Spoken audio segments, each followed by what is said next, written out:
2026 টি-20 বিশ্বকাপের অত্যন্ত গুরুত্বপূর্ণ match Bharat versus West Indies. আজকের ম্যাচে পিচটা কেমন হবে খেয়াল করে দেখবেন। যে পিচে খেলা ওই পিচে কিন্তু এর আগেও একটা ম্যাচ হয়েছে। এবার টি-20 বিশ্বকাপে স্কটল্যান্ডের সাথে ইতালি। স্কটল্যান্ড কিন্তু প্রথমে ব্যাটিং করে 200 উপর রান করতে পেরেছিল। সুতরাং বুঝতেই পারতেছেন এই পিচে কিন্তু রান হওয়া পসিবিলিটি আছে। এখন ড্যান সামি কি বলেছেন? ডেভিড ভার্সেস গুলিয়াতের লড়াই। আপনি কি এই শব্দটার সাথে পরিচিত?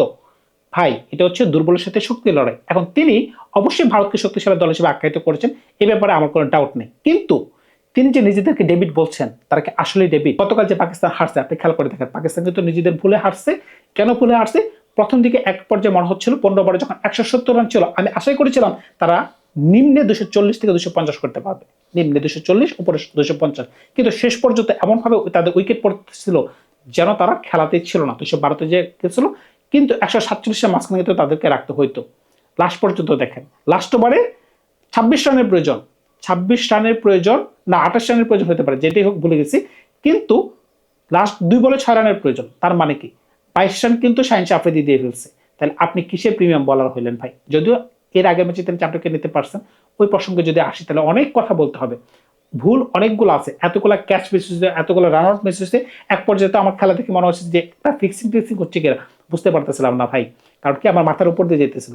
হঠাৎ করে তারা এত ভালো খেলতেছে, কিভাবে সম্ভব হচ্ছে সেটাও বলা যাচ্ছে না। কিন্তু খারাপ লাগতেছে একটা প্লেয়ারের জন্য, শুধুমাত্র ফারহানের জন্য, শাহিদ ফারহান। এবার টি-20 বিশ্বকাপে তিনি একমাত্র প্লেয়ার যে কিনা 2টা সেঞ্চুরি করতে পারছেন। এমনকি তিনি কিন্তু বিরাট কোহলিকেও ছাপিয়ে চলে গেছেন, তিনি সর্বোচ্চ রান শিকারী। এখন তার জন্য খারাপ লাগছে, বাকি কিন্তু এই দলের জন্য কোনো খারাপ লাগার কিছুই নেই।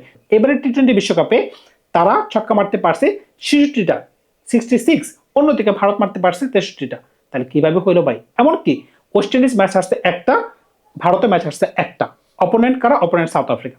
তবে সাউথ আফ্রিকা কিন্তু একটা জিনিস দুইটা দলকে চোখে আঙুল দিয়ে দেখাই দিছে যে তোমাদের দুর্বলতা কোন জায়গায়, তোমাদের শক্তির দিক কোন দিকে। খেয়াল করে দেখবেন ভারতীয় টিমের যদি দুর্বল দিক আপনি প্রথমে তুলে ধরতে চান, আপনি খেয়াল করে দেখবেন তারা কিন্তু স্লো পেস বল খেলতে পারতেছে না। যদি কোনো পেস বলার এসে যদি একটু স্লো দেয়, মনে করেন যে তার নর্মাল এভারেজ পেস বল আছে 140, তিনি যদি 118 বা 120 গতিতে বল দেন, তখন কিন্তু ব্যাটসম্যান ফেসে যাচ্ছে, কারণ কি তিনি ব্যাট আগে চালাই দিতেছেন। এই জায়গায় কিন্তু ভারত কিন্তু ফেসে যাইতেছে। অন্যদিকে এবারের টুর্নামেন্টের অন্যতম হতাশাজনক জিনিস হচ্ছে ভারতীয় ব্যাটসম্যানরা অফব্রেক বল খেলতে পারতেছে না। 19টা উইকেটের পতন ঘটছে অফব্রেক বলে। আপনি চিন্তা করতে পারতেছেন কিভাবে সম্ভব ভাই? এখন এখন এই দুইটার জিনিসকে কাজে লাগাইতে চাইবে কিন্তু ওয়েস্ট ইন্ডিজ, কারণ কি তাদের কাছে যে ধরনের পেস বলার রয়েছে, বিশেষ করে জ্যাসন হোল্ডার, রোমেরো শেপার্ড, এমনকি সামার জোসেফ, তারা কিন্তু স্লো পেস বল দেওয়ার জন্য পারদর্শী হতে পারে আজকের দিনে। এমনকি রোস্টন চেস অফ ব্রেক বল দিয়ে তাদেরকে নাস্তানাবোধ করতে পারবে। এখন শুধুমাত্র কি ভারতের দুর্বলতা আছে, ওয়েস্ট ইন্ডিজের কোনো দুর্বলতা নাই? অবশ্যই আছে, থাকবে না কেন? খেয়াল করে দেখেন, ওয়েস্ট ইন্ডিজ কিন্তু শর্ট বল খেলতে পারতেছে না। এটা কিন্তু আফ্রিকাই কিন্তু প্রমাণ করে দিয়েছে।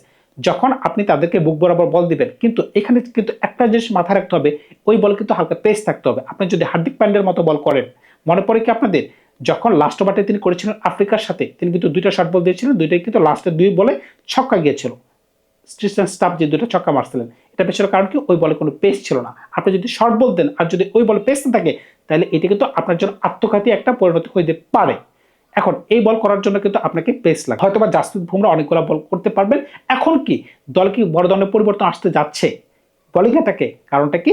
আরেকটা স্টার্ট কিন্তু আপনার চোখ কিন্তু কপালে তুলে ফেলবে। বিশেষ করে এবারে বিশ্বকাপ থেকে শুরু করে আপনি যদি গত বিশ্বকাপ পর্যন্ত যান, 2024 থেকে 2026 পর্যন্ত সবচেয়ে বেশি উইকেট কোন জায়গায় ওয়েস্ট ইন্ডিজ হারাইছে? লেগ ব্রেক বলে ভাই। তাইলে 66টা উইকেট এই পর্যন্ত তারা হারাতে পারছে, অন্য কোনো বলার বা অন্য কোনো বোলিং কিন্তু তাদেরকে এত পরিমাণ উইকেট কিন্তু ফালাতে পারেনি। মানে স্পিনে কিন্তু তারা দুর্বল।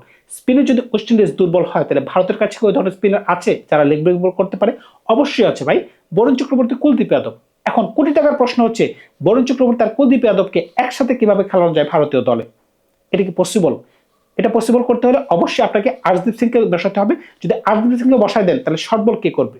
এখানে কিন্তু একটা ঝামেলা চলে আসতেছে। আবার আপনি যদি এই ধরনের শক্তিশালী ব্যাটিং অর্ডারের বিপক্ষে যদি আপনি একজন বলারকে বেশি খেলাতে চান, তখন কিন্তু আপনার ব্যাটিং অর্ডারকে আপনি ছোট করতে হচ্ছে। এটা কি ভারত করতে চাইবে? প্রশ্নে উঠতেছে না।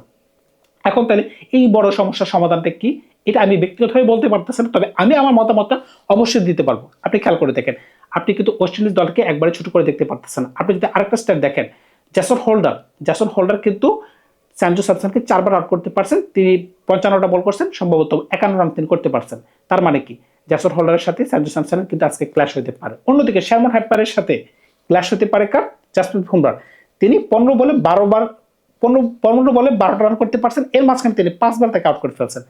সুতরাং বুঝতেই পারতেছেন এই যুদ্ধে কিন্তু দুজন বলারই কিন্তু আগে আছে, ব্যাটসম্যান কিন্তু পিছনে পড়ে আছে। এখন আজকের ম্যাচে কোন ধরনের পরিবর্তন ভারতীয় বোলিং অ্যাটাকে হইতে পারে সেটা কিন্তু আজকে কোটি টাকার প্রশ্ন। কারণটা কি, আমরা গত ম্যাচে দেখেছিলাম ভারতের 4 নম্বর বলার, 5 নম্বর বলার, এমনকি 6 নম্বর বলার তারা কিন্তু একদম মাটিতে শুয়ে পড়তেছে। বিশেষ করে শিবম দুবেকে দিয়ে যদি আপনি বোলিং করান, তিনি যদি দুই ওভার 46 রান দেন, তাহলে কিভাবে সম্ভব হবে? যেই পিচে খেলা, এটা হচ্ছে খুব গুরুত্বপূর্ণ একটা জিনিস, খেয়াল করে দেখবেন। ড্যারেন আরেকটা কথা কিন্তু সংযোজন করছেন। তিনি কি বলেছেন? তিনি বলেছেন আমরা 2016 বিশ্বকাপের যে একটা মধুস্মৃতি এই মাঠে আমাদের সাথে জড়িত আছে, এরকম একটা মধুস্মৃতি আজকে নিয়ে আমরা এই মাঠ থেকে যেতে চাই। তার মানে কি, আমরা ভারতকে হারাতে চাই। 2016 সালে কি করেছিল তারা? 2016 সালে টি-20 বিশ্বকাপের ফাইনাল তারা এই মাঠে খেলেছিল, এমনকি তারা ট্রফি নিয়ে বাড়ি চলে গিয়েছিল। তারা বুঝতেই পারতেছেন, তারা কিন্তু আকার ইঙ্গিতে বুঝাই দিচ্ছে আজকে আমরা ভারতকে হারাতে চাই, এমনকি এই মাঠে হারাতে চাই। এটা কি আদৌ পসিবল কিনা সেটা কিন্তু বুঝতে পারতেছেন। আপনি খেয়াল করে দেখেন ওয়েস্ট ইন্ডিজের ব্যাটিং অর্ডার কতটা পাওয়ারফুল ভাই, মারাত্মক মানে মারাত্মক। উপরে Shai Hope, Brandon King powerful start এনে দিতে পারবে, এমনকি তারা কিন্তু টেকনিক্যালি সাউন্ড ব্যাটসম্যান, বিশেষ করে উপরের দুজন। 3 নম্বরে শেমন হেডম্যান, বর্তমান ক্রিকেট বিশ্বের, বর্তমান টি-20 বিশ্বকাপের অত্যন্ত ক্লিন স্ট্রাইকার। নিকোলাস পুরানের পরে আমি মনে করেছিলাম তারা একটু স্ট্রাগল করতে পারে 3 নম্বর পজিশনে, কিন্তু হঠাৎ করে তিনি কোথা থেকে যে উদীয়মান হইলেন সেটা কিন্তু আমি বুঝতে পারতেছি না। মনে পড়ে কি আপনাদের গত আইপিএলের কথা, শেরমন হাটম্যার এমনকি ধ্রুব জুরেল মিরে কয়টা ম্যাচ তারা হারাইছিল, কিন্তু সকল কিছু কিন্তু পাল্টে গেছে ভাই। এখন তিনি যে ধরনের ক্রিকেট খেলতে পারতেছেন, এখন আজকের ম্যাচে যদি তিনি ওই ধরনের ক্রিকেট খেলতে পারেন, তাহলে কিন্তু ভারতের জন্য একটু বিপদ তিনি বয়ে নিয়ে আসতে পারেন। এমনকি রোবম্যান পাওয়েল, যে কিনা কলকাতার হয়ে রেগুলার হয়ে খেলতেন, এমনকি এই ধরনের মাঠ সম্পর্কে তার ভালো ধারণা রাখেন। শুধুমাত্র রোবম্যান পাওয়েল না, আপনি যদি নিচের দিকে আসেন, রোমেরো শেফার্ড, শারফন রাদারফোর্ড, তারপরে জ্যাসন হোল্ডার তো আপনাকে বলে ব্যাটে দুই দিকেই মাইর দিতে পারে। সুতরাং বুঝতেই পারতেছেন আপনি কিন্তু চিন্তামুক্ত না। এমনকি রোস্টন চেস, তিনি কিন্তু আপনাকে অব্রেক বল করবে, তিনি ব্যাটিং করবেন। নিচের দিকে আকিল হোসেন আজকে খেলতে পারবে, এমনকি মতি আপনাকে ভালো বোলিং করতে পারবে, সামার জোসেফ আপনাকে ভালো পেস বল করতে পারবে। এই দলটাকে কিন্তু আপনি হালকাভাবে দেখতে পারতেছেন না। তাইলে এই দলের বিরুদ্ধে যখন আপনি আপনার একাদশ করবেন, ভারতীয়দের বলতেছি, তাহলে কিভাবে আপনি করতে পারবেন? অবশ্যই কিন্তু আপনার দলে পরিবর্তন বাঞ্ছনীয়। পরিবর্তনটা কোন দিকে? বোলিংয়ে। আপনার 4 নম্বর, 5 নম্বর, 6 নম্বর হচ্ছে সবচেয়ে বড় সমস্যা। আপনার ব্যাটিং কিন্তু শর্ট আউট। আপনি যদি ওয়েস্ট ইন্ডিজের বোলিং কিন্তু দুর্বল, আপনি যত কথাই বলেন ওয়েস্ট ইন্ডিজের বোলিং দুর্বল, তাই আমি বলতেছি আপনাদের ব্যাটিং অর্ডারটাকে একটু ছোট করলেও কিন্তু আপনি করতে পারতেছেন। বিশেষ করে অলরাউন্ডার সহ যদি আপনি 7 জন খেলান আর যদি 4 জন প্রিমিয়াম বলার খেলান, তাহলে কিন্তু হয়ে যাচ্ছে। কিভাবে আমি যদি বলি, 1 নম্বরে সঞ্জু স্যামসন, 2 নম্বরে অভিষেক শর্মা, 3 নম্বরে সূর্যকুমার যাদব বা ঈশান কিষান, 4 নম্বরে সূর্যকুমার যাদব, 5 নম্বরে তিলক বর্মা, 6 নম্বরে হার্দিক পান্ডিয়া, 7 নম্বরে শিবম দুবে। অক্ষর প্যাটেলকে আমি দল থেকে বের করে দিতে চাচ্ছিলাম আপাতত।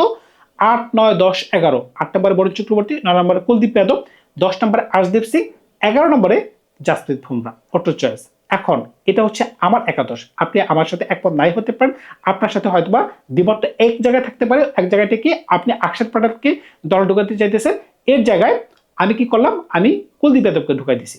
কারণটা কি, উইকেট নেওয়া কিন্তু খুবই প্রয়োজন। আপনি যদি ওয়েস্ট ইন্ডিজের সাথে জিততে চান আর যদি উইকেট দিতে না পারেন, তাহলে কিন্তু বিপদে পড়ে যাবেন। আপনি খেয়াল করে দেখেন সাউথ আফ্রিকা যে ম্যাচটা জয়লাভ করছে, প্রথম 2 ওভারে কিন্তু ওয়েস্ট ইন্ডিজ 29 রান নিয়ে ফেলেছিল, কিন্তু এরপরে 6 ওভার একবারে কিন্তু তারা 6 উইকেট ফেলে দিচ্ছে। এরপরেও কিন্তু লাস্টের দিকে ভাই জ্যাসন হোল্ডার আর রোমেরো শেফার্ড 90 রানের উপর যে একটা পার্টনারশিপ করতে পারছেন, মারাত্মক মানে মারাত্মক। কারণটা কি, তাদের 9 নম্বর পর্যন্ত ব্যাটসম্যান। আপনি কিন্তু কোনোভাবে এই দলটাকে আপনি ছোট করে দেখতে পারতেছেন না। এরপরে আজকে যে পিচে খেলা হবে ওই পিচটা একটা ফ্ল্যাট উইকেট, কারণটা কি, ব্যাটে সুন্দর মতো বল আসবে। যেহেতু ভারতীয়দের কন্ডিশনে খুব ভালো খেলে থাকে, এমনকি এই পিচটাতে আপনারা খুব বেশি রান করতে পারেন আগে থেকে আমরা জানি। সুতরাং এত ব্যাটিং দিয়ে আপনারা কি করবেন? যদি বোলিং আপনারা ফাইসা যান, তখন কিন্তু আজকে কিন্তু আপনারা হেরে যেতে পারেন।